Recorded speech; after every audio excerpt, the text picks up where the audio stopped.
Boa noite, pessoal. Grande Juliano. Tudo bem, meu amigo? Boa noite, meu amigo Olavo. Tudo bem? Tudo bem? Como é que estão as coisas aí na linda Goiânia? Tudo bem, graças a Deus. Estou aqui em casa aqui. Passei até perfume para participar dessa live com você. Quanto tempo que a gente não fala, né, meu amigo? Muito Então, tempo. realmente é uma noite especial essa segunda live aqui.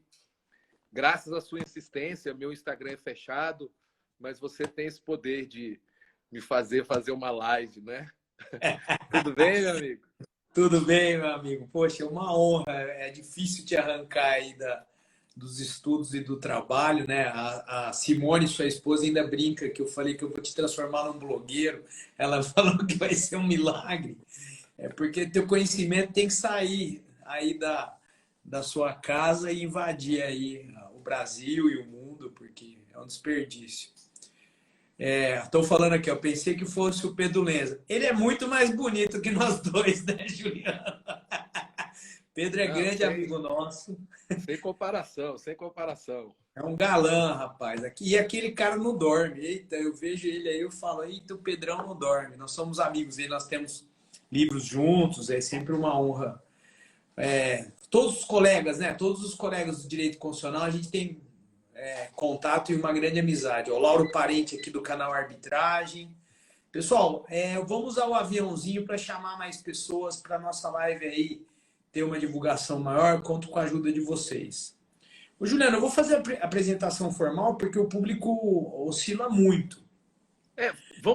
Vamos falar do que a gente vai falar primeiro, Olavo, né? Bem, Para o do jeito que pessoal. você quiser, do jeito que você quiser. Eu e Olavo, a gente não chegou a combinar assim, nada, o que a gente ia falar e tal. A gente só ligou um para o outro e falou assim: vamos falar assim de atualidade, o que está acontecendo, o que a gente acha importante. E eu acho que eu vou falar também um pouco, Olavo, depois você, por favor, faz essa pergunta para mim, sobre alguns palpites para concurso, assim, porque felizmente, nós estamos vivendo um momento agora com muitos concursos pipocando, né? Magistratura aqui no meu estado, Defensoria, Ministério Público, está pipocando, né?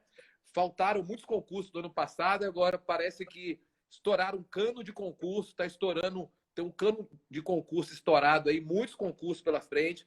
Eu acho que é uma excelente oportunidade para o pessoal estudar, ou para aquele pessoal que já estava estudando, para se engajar nessa nova corrida, digamos assim. A gente sempre fala, né, Olavo?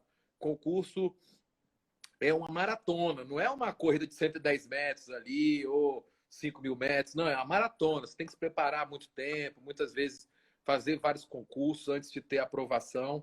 E eu acho que agora é um excelente momento para aqueles que estão iniciando, para testar o próprio conhecimento, e aqueles que já têm uma bagagem maior, um percurso mais robusto, para esse pessoal já passar e vir aqui. Goiás mesmo está tendo muito concurso. Vocês serão muito bem-vindos aqui. Aqui não há bairrismo, não tem nada disso. Há pessoas do Brasil inteiro aqui, concursadas e tal. Então, é realmente uma oportunidade de ouro para esse pessoal daí. Perfeito, não, bem observado, Juliano. Inclusive aqui em São Paulo também, o Tribunal de Justiça acabou de desencadear o procedimento de escolha de examinadores. Um dos indicados da OAB é o Dr. Oreste Laspro, que é professor de processo civil da USP, que gosta de controle de constitucionalidade, orienta trabalhos sobre controle de constitucionalidade. Eu tive o prazer de comprar um livro que ele orientou sobre controle de constitucionalidade, citando nossos livros. Então, eu acho que está na hora certa, nenhum tipo de preparo para concurso é de improviso, é tudo previamente definido, então é muito importante. Ó, o Douglas Lima está perguntando: professor, sobre a possibilidade de sinopse virarem manual. E aí, Juliana? Ué, Olavo, você sabe que esse é um sonho que há muito tempo a gente nutre, né? Até o Ricardo Didier da Juspod sempre fala isso pra gente. E agora as sinopses estão bem gordinhas. Douglas, você falou? Deixa eu botar óculos aqui, porque tá difícil aqui. Deixa eu botar aqui.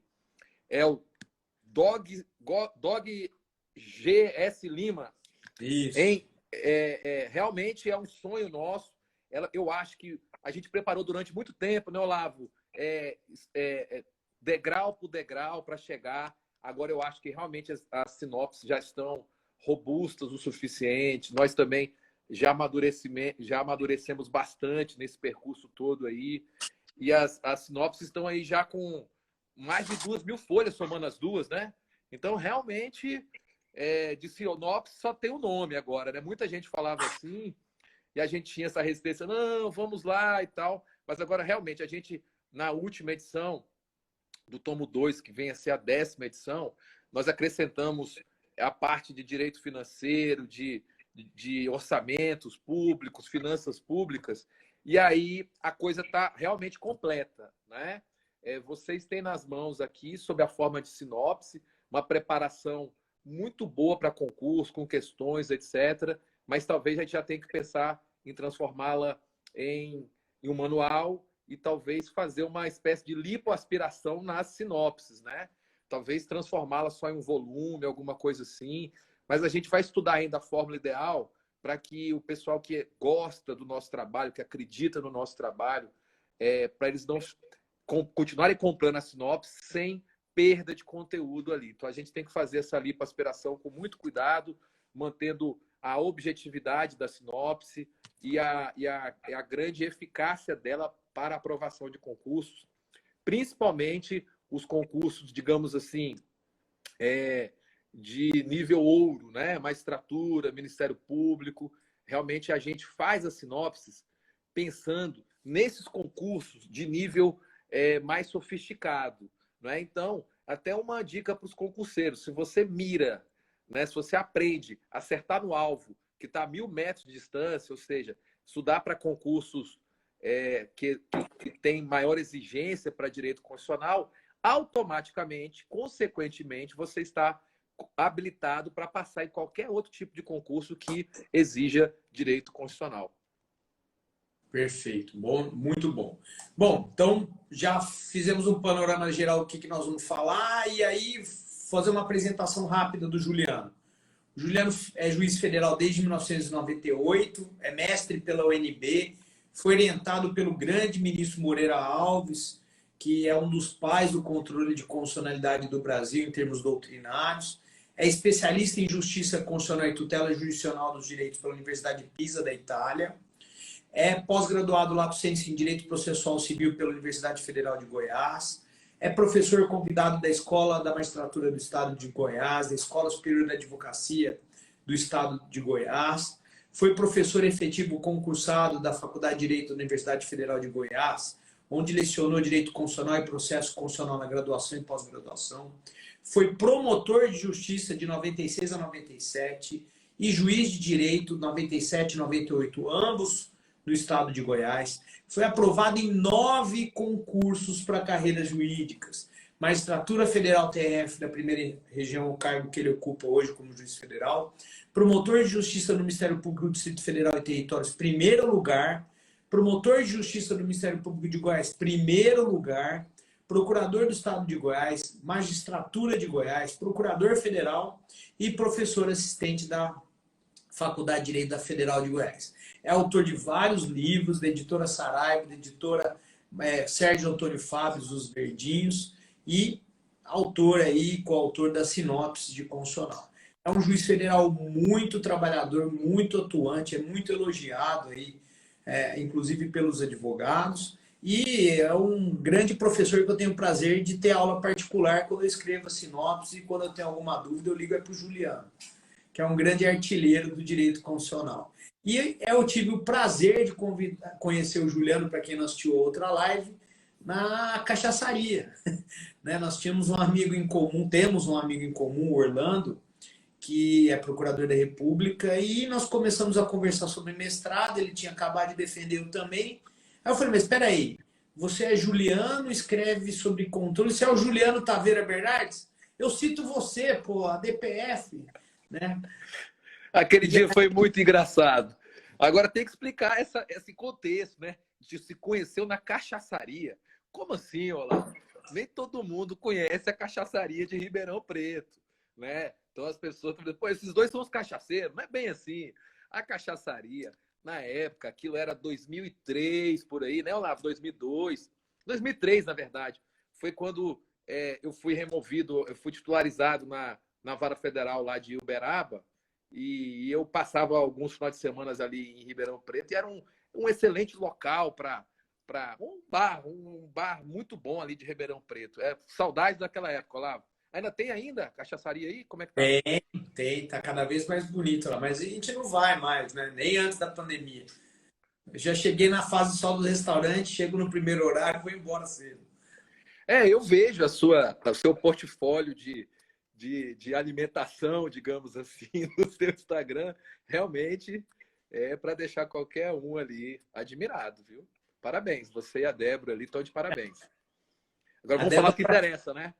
a Débora vai no low carb, eu vou no carboidrato. Mas voltando, então aí o Juliano é essa referência aí que nós temos aí no direito constitucional, aí no direito público.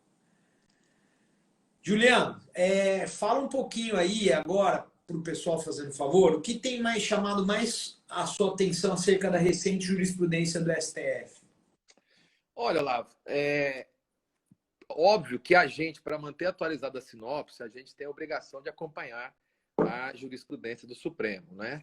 E, para isso, os informativos do Supremo, como todo concurseiro sabe, é o básico, né, de tudo isso daí. Quando há tempo, a gente até pode assistir alguma coisa da TV Justiça e tal, ver algum vídeo ali e tal, mas o essencial que todo mundo tem que prestar atenção é realmente proceder à leitura do informativo semanal do Supremo Tribunal Federal.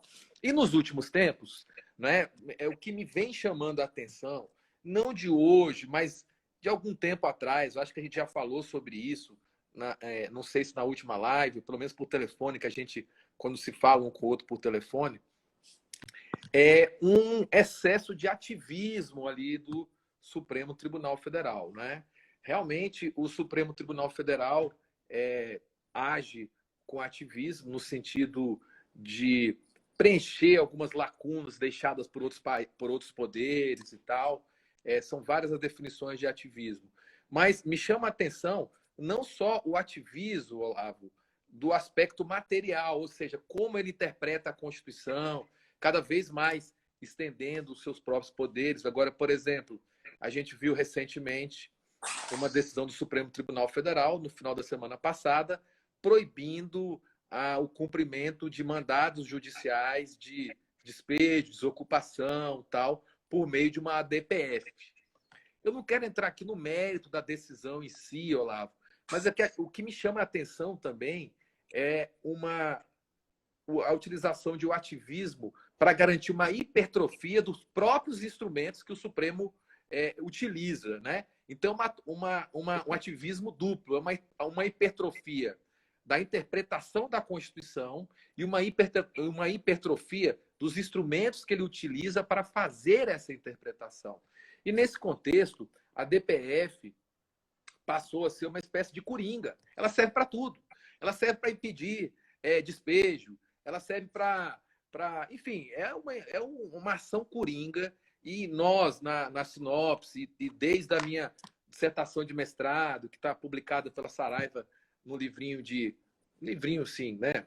Tem 500 e poucas páginas, para dissertação era muito.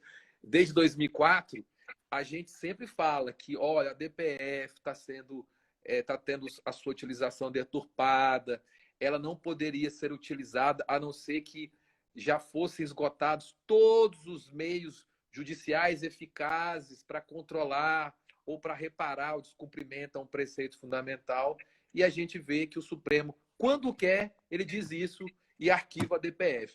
Agora, quando ele quer botar a mão, digamos assim, no bolo, né? Mexer numa receita ali, fazer, né? Colocar a mão na cumbuca ali e tal, ele admite a DPF e nem toca no assunto. Não é? Então, me parece o tom hoje, o que gera uma certa perplexidade é exatamente esse tom ativista do Supremo nos últimos anos, principalmente. Em época de pandemia nem se fala, né? São muitas as decisões que realmente, para nós que temos essa obrigação de manter sinopses atualizadas, e para os concurseiros que estão ali estudando, realmente é muito complicado de acompanhar a jurisprudência do Supremo. Decisões para um lado, depois, pouco tempo depois, voltam atrás, modulações mal encaixadas, né? Eu acho que o Supremo tem que sistematizar mais o processo de modulação. Tanto eu quanto você, Olavo, nós não somos contrários à modulação de maneira nenhuma, mas eu acho que está faltando ali alguma sistematicidade para dosar o que pode ser ou não alvo de modulação, quando, como, por quê, para não ficar essa insegurança jurídica que nós estamos vivendo nesse atual momento do direito constitucional. O volume é muito grande, né, Juliano? Então, talvez a responsabilidade de dar conta do volume traga aí uma consequência de não ter tempo para modular, só que os efeitos são complicados. Aquela ADIM do amianto do Rio de Janeiro, eles não modularam, recusaram a modulação. Houve um embargo de declaração, a ministra Rosa, por decisão monocrática, vai lá e modula na prática, com fundamento no CPC, no Poder Geral de Cautela. Então, é difícil mudar, né, Juliano? Porque não dá segurança jurídica para a gente que está acompanhando a doutrina, acompanhando a jurisprudência, né? Não, e o tanto de decisões, Olavo, que a gente acompanha, tem tudo na sinopse ali, a lei que regula a ADIM fala que não cabe nem ação rescisória, aí transita em julgado o acórdão e depois, numa reclamação, numa outra ADIM e tal, eles rasgam tudo que tinha decidido e fica o dito pelo não dito. Enfim, os concurseiros e nós temos muito trabalho para tentar sistematizar o que tem sido feito pelo Supremo Tribunal Federal. Você tocou nesse caso do amianto mesmo. Nesse precedente do amianto, é bom lembrar que o Supremo também acabou mudando a própria jurisprudência e estabelecendo efeito erga omnes da declaração de constitucionalidade incidental ali numa ação direta de constitucionalidade, encampou aquela teoria da mutação constitucional do artigo 52, inciso 10, ou seja, traduzindo aqui, aquela prerrogativa do Senado para decidir se suspende ou não o ato declarado inconstitucional pelo Supremo no âmbito do controle difuso, o Supremo acabou numa espécie de mutação, entre aspas, mas nos parece, está escrito na nossa sinopse, de mutação não tem nada, ele acabou transformando o Senado em um órgão meramente de divulgação da própria jurisprudência, né? Nas aulas eu costumo brincar que o Supremo acabou transformando o Senado num jornaleiro. É porque eles entenderam que a prerrogativa que está ali, expressa na Constituição, no artigo 52, inciso 10, é simplesmente para dar publicidade à decisão do Supremo. Ora, quem vai dar publicidade extra, o Supremo julgou isso, transformou o Senado, nesse aspecto, numa espécie de jornaleiro, de divulgador ali, de banca de jornal do que o Supremo faz. E não é isso que estava na Constituição. Não é isso, né, Olavo, que era a intenção do Constituinte ao prever o mecanismo que vem desde a Constituição, salvo engano, de 34 ou 37, tu me recorda agora. Então, é esse tipo de coisa que realmente torna perplexa a doutrina do direito constitucional, né? A gente percebe que muitas vezes o Supremo não é somente o guardião da Constituição, ele está se invocando poderes criacionistas, né? É uma espécie de criacionismo constitucional, e então é bastante complicado. Não estou nem entrando no mérito da decisão ou não, se é bacana ou não impedir os despejos na época da pandemia, né? Certamente essa decisão agradou a muitos. Agora nós estamos falando do aspecto teórico do direito constitucional, dos marcos normativos que nós temos que estudar, que sistematizar, algo que, de certa forma, tem sido um pouco negligenciado pelo Supremo. Isso aí, concordo plenamente. E acaba dando um trabalho terrível para quem está estudando direito constitucional, porque a regra virou exceção, né? Porque tem que ficar buscando uma sistematização difícil para a exceção de posicionamentos que o Supremo aplica há tempos, né? É verdade, é verdade. Você lá, Tá explicando. Edição 1, 2, 3, 4, 5, 6, 7 da sinopse. Aí muda. Só mudou, tal. Aí na sétima ou oitava edição muda. 9, não, voltou atrás, tal. Ou então, se assim, o Supremo diz isso. Mas tem esse precedente que fala isso, tem esse que fala isso, tem esse que fala isso. Tá? Então é realmente difícil. Então, para um concurseiro, imagine, ele fica ali, como que ele fica pisando em ovos, né? Muitas vezes até, nós já até na sinopse, nós já apontamos isso, gabaritos errados do CESP, né? O CESP pega alguns gabaritos que saem no informativo, muitas vezes não lendo os fundamentos da decisão, interpreta errado. Aquela própria questão da cláusula de reserva de plenário, você podia até falar isso para a gente também. E engraçado, falando um pouco sobre isso, está na última edição da sinopse, que era um posicionamento isolado, mais um criacionismo do Supremo, só para situar as pessoas que estão assistindo aqui, até você também, porque eu estou falando, não estou dizendo ainda. O Supremo entendeu em uns embargos declaratórios, num recurso extraordinário de turma, né, há muito tempo atrás, salvo engano, foi 2007, era um acordo isolado. Ele disse o seguinte, olha, o Supremo, como é o guardião da Constituição, não precisa observar a cláusula de reserva de plenário para julgar inconstitucionalidade em turma. Olha, onde está isso? A Constituição não excepciona. O artigo 97 não excepciona. O regimento interno do Supremo nunca excepcionou. Pelo contrário. Sempre fala que tem que observar, mandar para o plenário. Tem aquela exceção, né, Olavo? Depois você vai falar mais sobre isso. Se o plenário já decidiu, né, aí fica dispensada a observância posterior da cláusula de reserva de plenário com relação ao mesmo dispositivo. Agora, não houve decisão. O que a gente teve nesse caso daí? Foi em base declaratório, porque foi até, salvo engano, a fazenda o procurador, colega seu, Olavo, procurador da Fazenda do Rio de Janeiro, procurador do Estado da Fazenda, não sei como é que é a divisão ali, ele falou assim, olha, vocês declararam inconstitucional e não fizeram a reserva de plenário. Então, no embarque declaratório, a ministra, salvo engano, era Ellen Grace, para salvar o acordo, ela falou, não, mas o Supremo não precisa disso. Foi um acordo isoladíssimo. Nós até falávamos, isso aqui é um absurdo, está isolado aqui. Puf, cai na prova do CESP. É impressionante isso. Caiu um acordo, tal. E agora o pior, e a gente detectou isso na última edição, a coisa já virou moda. Agora já tem 2 acórdãos relatados pelo ministro Gilmar, falando, não, o Supremo não precisa observar a cláusula de reserva de plenário mais não.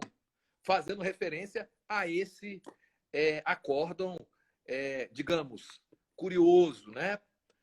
Inusitado, digamos assim. Mas você, Olavo, pode nos brindar aí com uma aula sobre cláusula de reserva de plenário, você que escreve tão bem sobre isso. O que você então, pode complementar aí? O que é impressionante, Taveira, é que o Tribunal de São Paulo, às vezes, é comum ele esquecer de aplicar a cláusula de reserva e ele faz aquilo que a súmula vinculante 10 combate.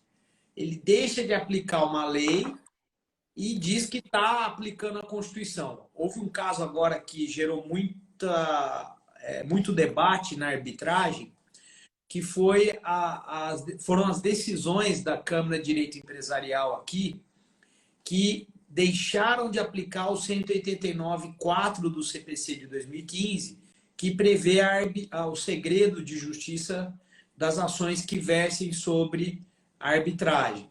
O mais comum nesses 2 casos foram ações anulatórias de sentença arbitral. Um caso por decisão monocrática depois do acórdão, um relator depois aí do acórdão foi lá e decidiu de ofício, mas já havia suscitado, debatido pelas partes isso, então não deu violação ao artigo 10 do Código de Processo Civil, que é a vedação das decisões surpresas, que a gente fala desde a primeira edição atualizada pelo CPC, que eu falo no meu livro de controle também, que mesmo... a gente fala que, nessa parte, a gente fala que o juiz não pode, de ofício, declarar inconstitucionalidade sem antes observar o artigo 10, né, ouvir a parte contrária, caso isso não tenha sido suscitado. Bem lembrado, Olavo. Isso. Mas nesse caso houve a observância, só que ele simplesmente falou, não, o segredo não deve ocorrer aqui, o segredo aqui é inconstitucional, mas não declarou inconstitucional. ele aplicou a publicidade do 93, salvo engano, da Constituição, e na prática isso viola a súmula vinculante 10, a decisão é nula, né? E aí, como estavam combatendo muito na doutrina, eu fui pesquisar hoje sobre a questão do segredo de justiça. Existem 3 correntes na doutrina dos arbitralistas, né? Essa corrente do tribunal aí, no sentido da inconstitucionalidade, na prática eles nem declararam.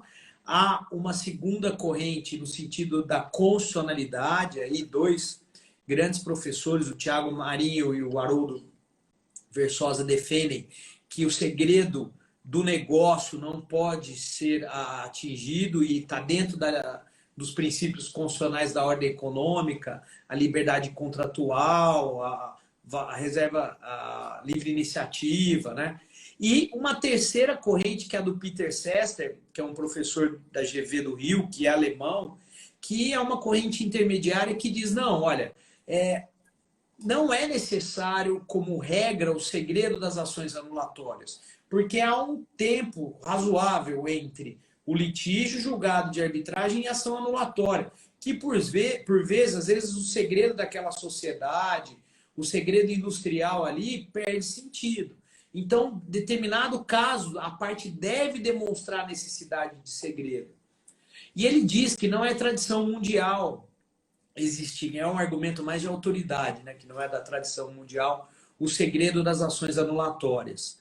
A Suíça, que é um dos países mais amistosos para a arbitragem, ela não faz esse segredo de justiça, a Inglaterra não faz, e cita vários outros países. Até estou aqui com o professor Francisco Braga, que tem um livro novo pela Juspodium, de Direito Constitucional fantástico, me mandou, é meu colega da PGE, e eu escrevi esse artigo, conheceu no blog de arbitragem da GV, saiu no Migalhas, no informativo de amanhã, vai sair, eu fiz um vídeo comentando esse julgado, que justamente rompe com a súmula vinculante 10 e gerando a nulidade. E também a gente não pode esquecer, nós falamos isso na sinopse, que a parte tem que atacar a decisão por recurso extraordinário ou embargo de declaração e entrar com a reclamação simultaneamente, já que a reclamação não é sucedâneo recursal, né, Taveira? Também a reclamação tem uma jurisprudência defensiva.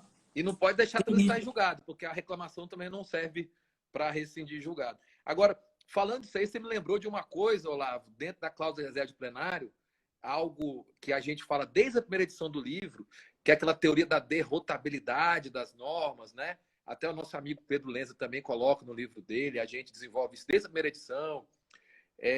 Salvo engano, e ele coloca isso no livro dele, o Pedro Lenza, eu acabei, por algum motivo, sendo a primeira pessoa a escrever sobre derrotabilidade. Na última edição, a gente fala exatamente sobre isso.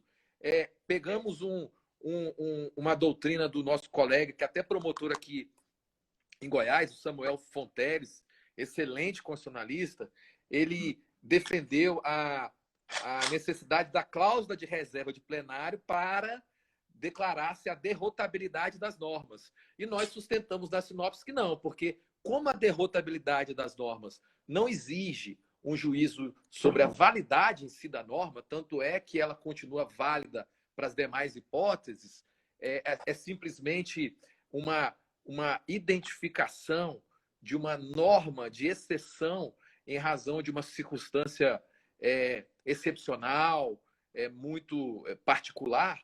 Nós sustentamos que não é necessária a observância da cláusula de reserva de plenário. Agora, ainda sobre isso, Olavo, a gente também critica a decisão do Supremo, que acabou mandando aplicar a cláusula de reserva de plenário, aliás, dizendo que não se aplica, ao contrário, para, por exemplo, turmas recursais. Né? Porque fala que a Constituição fala tribunal, então não aplica para a turma. Na verdade, o entendimento, a gente tem que imaginar que a cláusula de reserva de plenário está ali, né, Olavo? A gente escreve isso. Na verdade, é uma regra baseada no princípio da presunção da constitucionalidade das normas. Então, como as normas são presumidamente constitucionais, isso fica claro na Constituição para dizer o seguinte: ora, para você romper com essa presunção, no mínimo, se for no órgão colegiado, maioria absoluta. Por quê? Porque se der empate ou não atingir a maioria absoluta, prevalece a presunção de constitucionalidade até em respeito à atuação dos poderes que ali editaram a norma. Mas, como nós estamos falando aqui, a interpretação do artigo 97 também vem deixando muito a desejar por parte do Supremo. Tem hora que eles estendem o artigo 97, tem hora que eles restringem, né? E a gente tenta identificar isso daí. Agora, uma questão também que a gente fala algumas edições da sinopse, que agora o Supremo, primeiro, ele está trancando a possibilidade dos tribunais de contas fazerem controle de constitucionalidade. A tendência vem sendo essa. A gente identifica, olha, são decisões monocráticas e tal, tal. A gente até escreve defendendo essa possibilidade, né, no processo de controles que o Tribunal de Contas faz sobre a legalidade dos atos ali que eles vão registrar, uma aposentadoria, por exemplo, que eles têm que registrar. Por que não? Por que eles não podem fazer controle? Tem uma súmula antiga e tal. O que o Supremo entendeu? Disse, não, essa súmula é quando só o Procurador-Geral da República podia fazer. Portanto, como ampliaram-se os atores que podem levar essa questão ao Supremo, o Tribunal de Contas deixa de ter essa prerrogativa. Eu não vejo uma relação uma coisa com a outra. Até porque ampliou-se a possibilidade, e sim, o Tribunal de Contas tem o poder implícito de, se ele vai aplicar uma lei, por exemplo, ao registrar uma aposentadoria de um servidor, por que ele não pode, né, o Tribunal de Contas, no âmbito específico de sua atuação, por que ele não pode controlar a constitucionalidade dessa lei estadual que ele vai aplicar, ou mesmo de uma lei federal, né?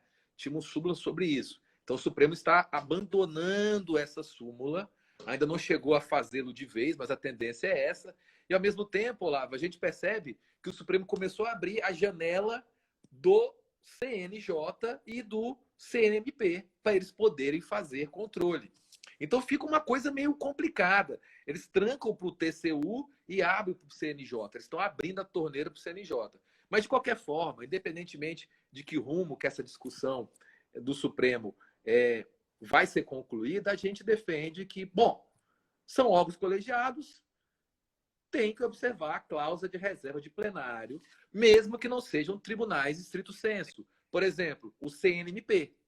Né? Isso bate de frente com a decisão do Supremo que fala, não, a Constituição fala só tribunal, portanto, não vale para a turma recursal. E o CNMP? O CNJ, que também não é tribunal, vai deixar de observar a cláusula de reserva de plenário? Então, eles estão se pegando a semântica muito estrita da Constituição falar tribunais e excluir os outros órgãos colegiados que podem exercer esse tipo de poder. Então, outra crítica que está ali registrada nas nossas sinopses, né, Olavo? Inclusive a interpretação conforme também dispensa a aplicação da cláusula de reserva, né, Taveira? Isso, a gente defende isso e o Supremo está também confuso a respeito. Mas, na verdade, Olavo, ele está confuso sobre a própria significância da interpretação conforme. Não é? Uns 2 informativos atrás, o Supremo voltou a utilizar a técnica da interpretação conforme a Constituição para fazer algo que é totalmente diferente, que são as sentenças aditivas. Não é? Só lembrando, a última decisão foi essa, que entende que o filho ainda maior de idade, porém portador de deficiência, ele pode figurar como dependente do pai ou dos genitores, inclusive entra até avô, avó, mesmo tendo capacidade laborativa, se ele não tiver renda suficiente. Típica sentença aditiva. Por quê? Porque a norma restringe, falando que tem que ter capacidade, o Supremo disse, não, no caso deficiente, por uma questão de isonomia, ele acaba estendendo, ou seja, é uma decisão que estende o programa normativo da norma para um contexto não desejado pelo legislador, digamos assim. Sentença aditiva. Né? A gente fala muito disso na sinopse. E como é que o Supremo trata a sentença aditiva? Ele faz interpretação conforme a Constituição e, puf, manda um efeito aditivo ali no meio da sentença, do acordo. Né? Ou seja, é uma utilização imprópria da interpretação conforme. E agora também, quando faz interpretação conforme, ele está entendendo em alguns precedentes, né, Olavo? Porque a origem, você pegar lá, você falou do meu querido orientador, o saudoso ministro, saudoso assim, porque ele não está no Supremo, ainda ele é vivo, uma pessoa, a mente brilhante, ele tem os primeiros precedentes falando sobre interpretação conforme. Ele fala, ó, interpretação conforme é para você conformar o ato, uma interpretação que se retira do ato, que ela é admissível à luz de uma interpretação constitucional. Portanto, você salva o ato. Ao salvar o ato é considerado constitucional. Portanto, não teria uma declaração de inconstitucionalidade ali, estrito sensu, para justificar o exercício ou a aplicação da cláusula de reserva de plenário. Mas isso também vem sendo ali um pouco tumultuado ali na jurisprudência do Supremo, e eles estão entendendo diferente nesse momento, inclusive até no próprio controle difuso, coisa que era pacífico, que na interpretação conforme, no controle difuso, não tem cláusula de reserva de plenário, e a gente está vendo algumas coisas nesse sentido.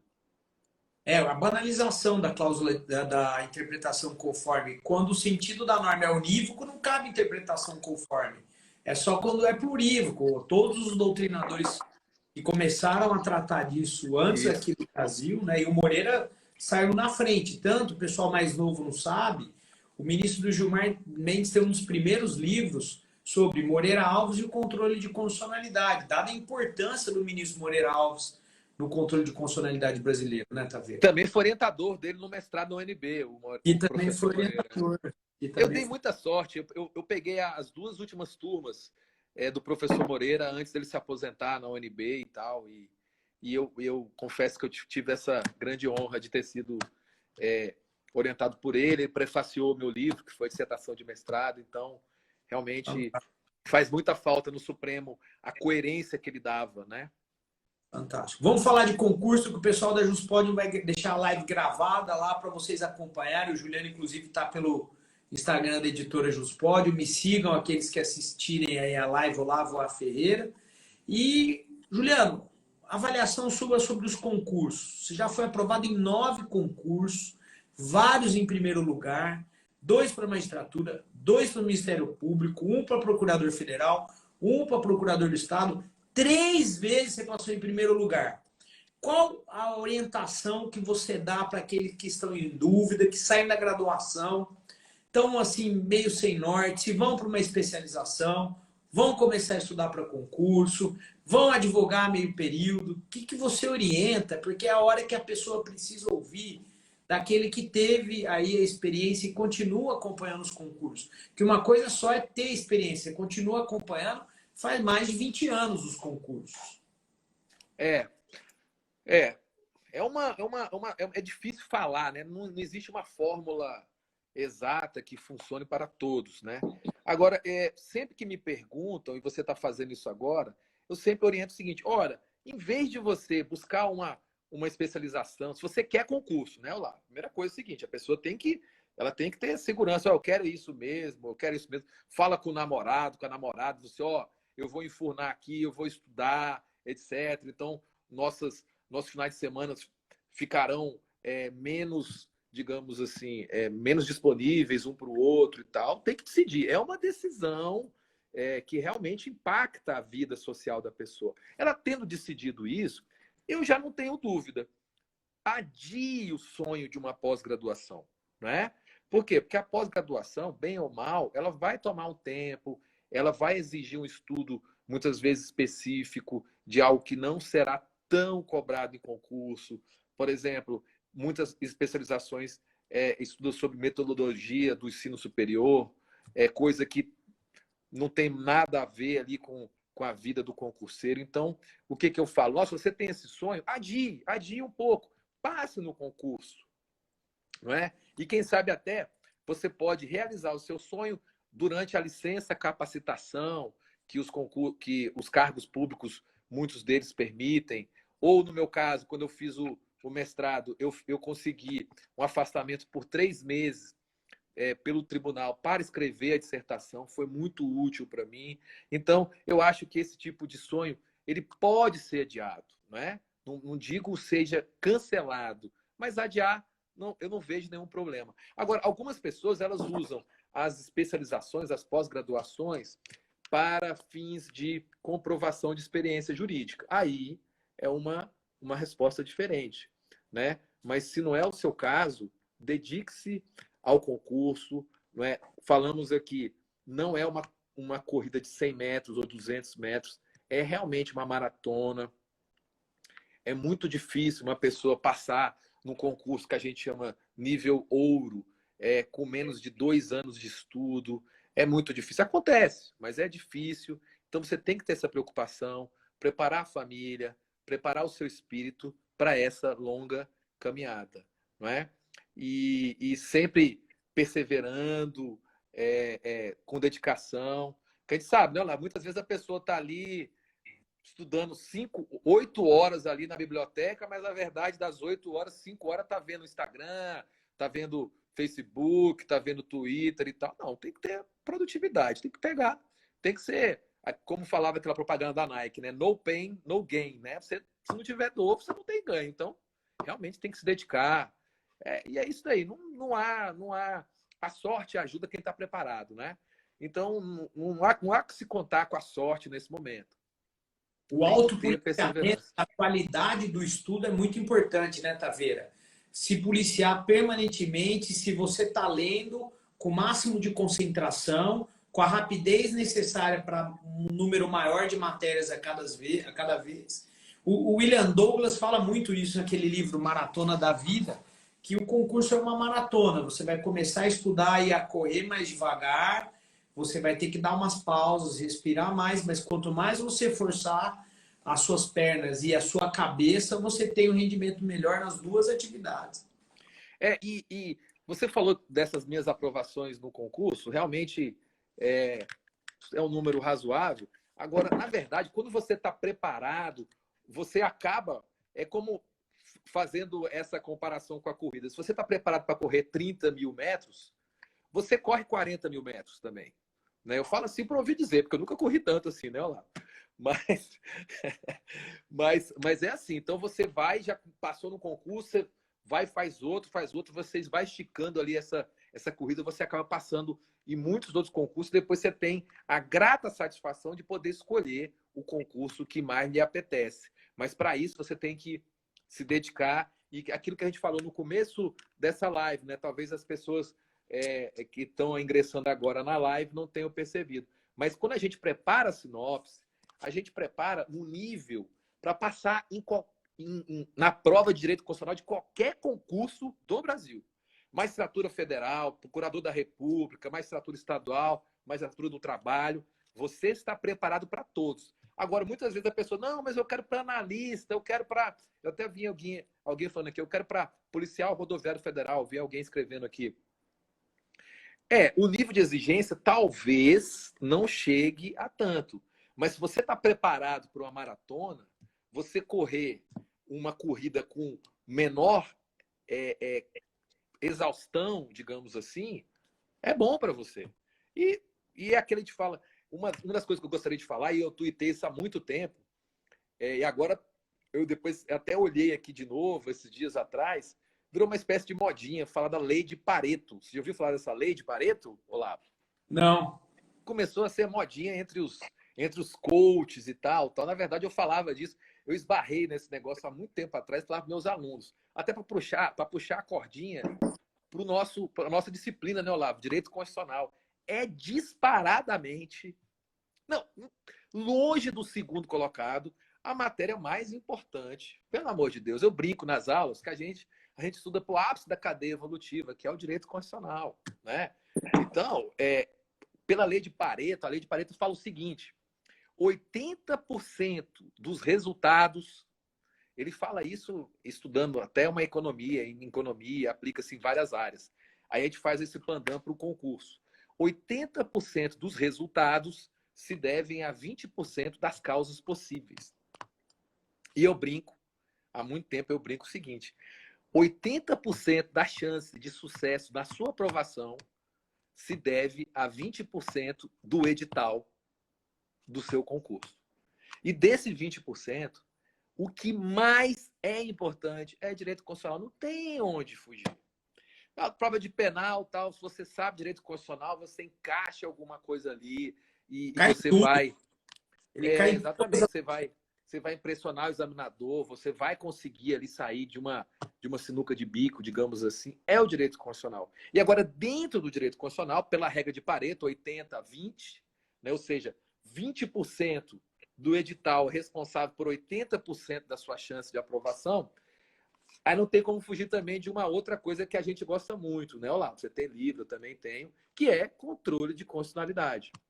As pessoas resistem, mas não é tão difícil assim, gente. Você começa a ver, tal, é realmente é muito gratificante. Nossa, agora comecei a aprender e tal, tal. Você vai ver que é como se fosse realmente aquela adrenalina, né? Aquela endorfina que você adquire quando começa a correr, né? Uma maratona estudando direito constitucional. Então, muitas vezes, nossa, controle é muito difícil.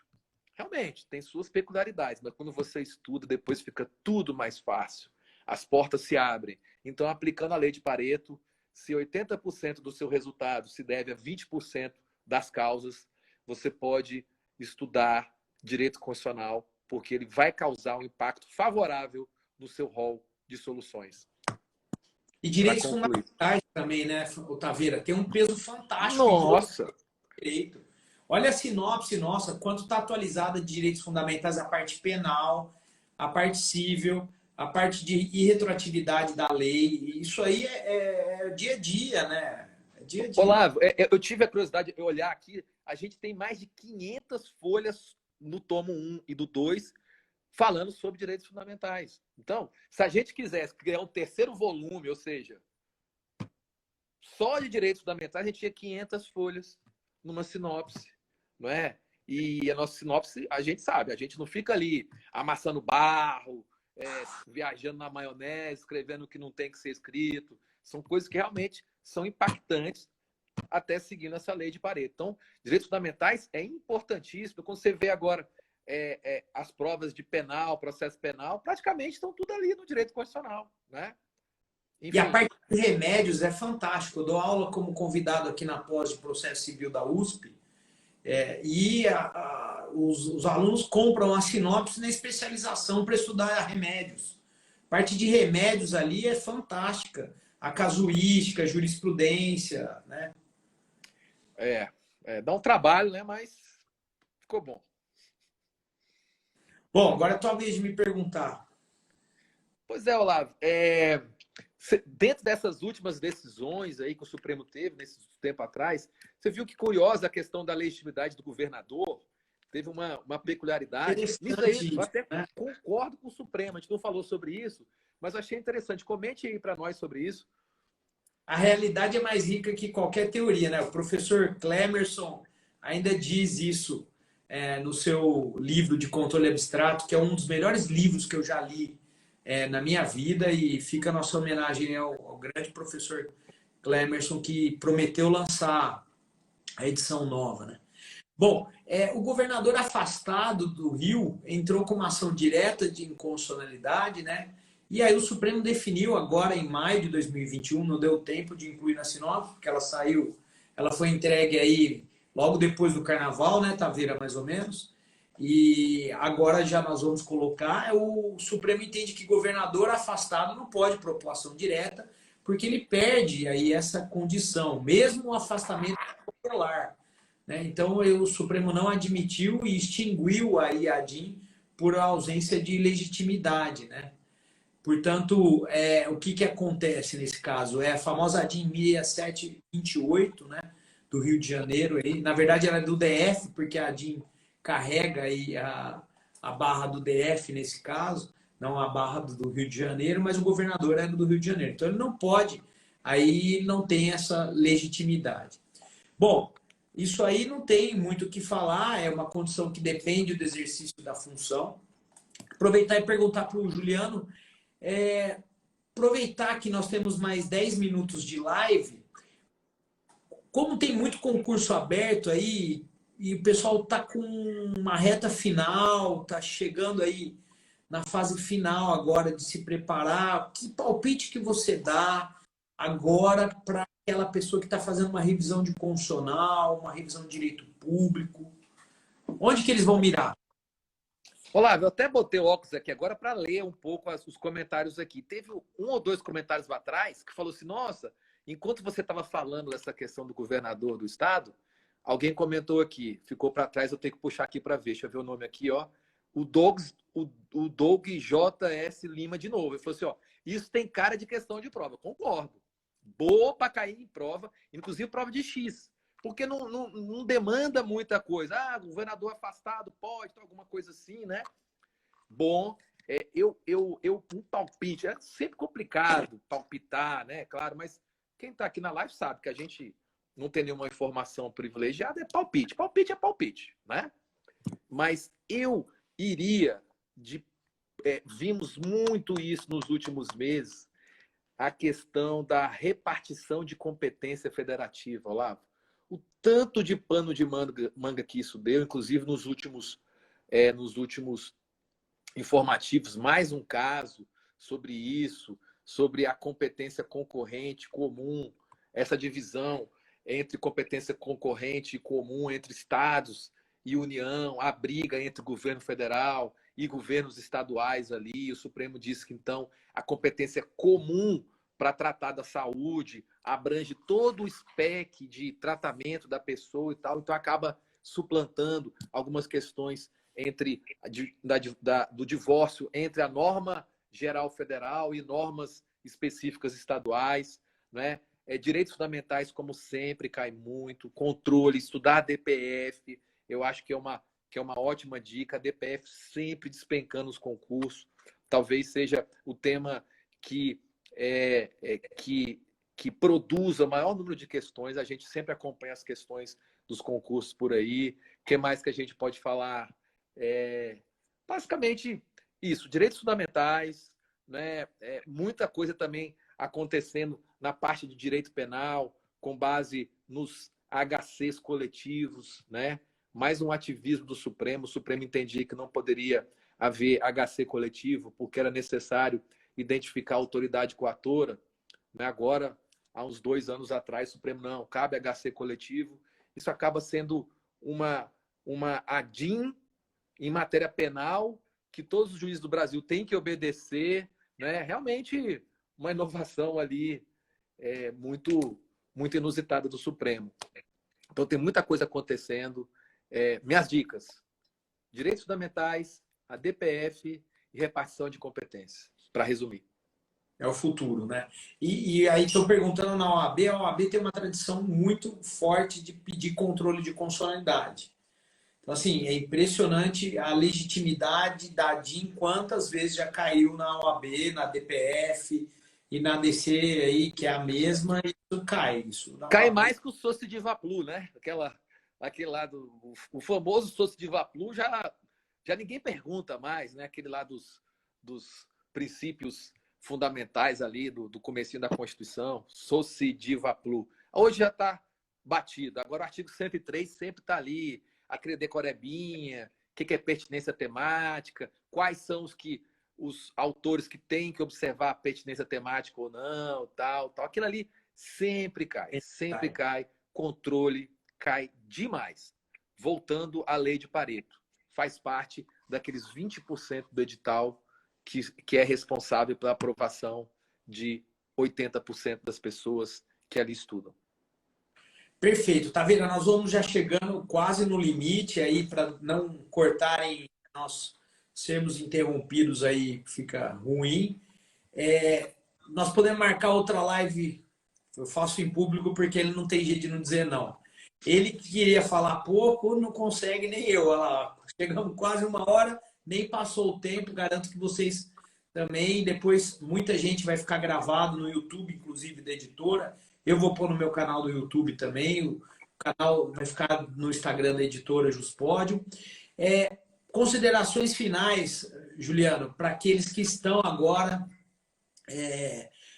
Vou esperar mais perto do concurso. O que você diz? Não caia nessa, pega o edital antigo, faça questões. Vai para essa parte agora um pouquinho, que eu acho que a turma tem essa carência. Você perguntou daqueles que não saiu o edital ainda, é isso? Isso. Ah, pois é. Tem muito concurso aí que já saiu edital, tem uns na boca esperando aí. É claro que tem um problema aí nos concursos federais com a limitação do teto de gastos, mas não tem jeito. Vai ter que fazer concurso e quem tiver mais bem preparado, e aí mais bem, gente, existe quando o verbo seguinte está no particípio, né? Eu gosto sempre de falar algumas coisas também. Lembrei até do nosso professor aqui de Goiás, o Carlos André. Um abraço para o Carlos André. Mas, enfim, então tem que se preparar. O Olavo tem razão. Ah, vou esperar sair o edital. Que esperar sair o edital, meu amigo? Né? Isso aqui é igual vaga de estacionamento. As melhores estão sempre ocupadas. Então, você não fica esperando a vaga de estacionamento abrir para você engatar a primeira e pegar, não. Você tem que estar ali de olho, acompanhando a pessoa com as compras, saindo do supermercado e vai seguindo ela, ela vai sair com o carro, você vai estacionar ali. Então, se prepare antes, estude antes e não esqueça do direito constitucional, certo? Lei de Pareto, direito constitucional faz parte dos 20% que garante seu sucesso. Falei que nem um coach agora, né, gente? Pelo amor de Deus, não me confundo. Não pode. Nada contra os coaches, né? Mas é porque o CNJ proíbe juiz de agir como coach, certo? Só um detalhe aí. Isso aí. Taveira, obrigado. Acho que podemos contar com mais uma live em agosto. Aí já vou pedir data para a editora. Um prazer sempre conversar com você. Agradecer todo mundo que passou por aqui. Dizer que nós estamos à disposição aí. Tem e-mail nosso nas contracapas dos livros. Nós respondemos a todos os e-mails, dicas, sugestões, a gente sempre trata com muito carinho, né, Juliano? A gente gosta de ouvir, ler e guardamos. Tem uma colega que está insistentemente perguntando para quem tem teste negativo, Covid, você já viu sobre isso? E depois falta na prova? Eu nunca vi nenhum tipo de situação de concurso. A OAB não é nossa praia e aí nós recomendamos, inclusive, busquem o perfil do Marco Antônio, que é especialista em OAB. O professor Marco Antônio é mais indicado para falar sobre isso, tá? Mas de concurso eu não vi ainda nada sobre isso. Eu não vi, está acabando nosso tempo aí, eu não vi nada. Agora, na nossa experiência na magistratura, que a gente trabalha também com isso, vai fazer agora 23 anos que eu estou na Justiça Federal, a gente pega muito essas questões. O candidato faltar à prova, ele tem que alegar uma justa causa realmente relevante para justificar alguma coisa, né? Inclusive, até veio uma questão interessante, que é essa que o Supremo julgou recentemente da objeção de consciência para as pessoas que são sabatistas, que têm ali a guarda religiosa no sábado, para conseguir um outro dia de concurso. Tem precedentes para grávida também, tem precedentes mais isolados ali de prova física, se alguém comprovar que realmente sofreu um acidente um dia anterior, alguma coisa assim, a jurisprudência tem tido alguma sensibilidade a respeito e permitindo a designação de nova prova, mais para exames físicos, né? Provas físicas, digamos assim. Perfeito. Gente, então vamos encerrar. O Juliano vai salvar a live aí e me marcar. Eu não sei fazer isso não, olha lá. Não, sabe, a coisa mais fácil. A Simone, você chama a Simone aí que a câmera vai estar desligada. Salva a live e aí você põe @Olavo A. Ferreira. Pessoal, me sigam aí, estou à disposição. Juliano, irmão, obrigado. Fica com Deus. Mês que vem tem outra live, pessoal. Tamo junto. Um abraço a todo mundo aí. Aí, ó. Abraço. Tchau, tchau. Um abraço.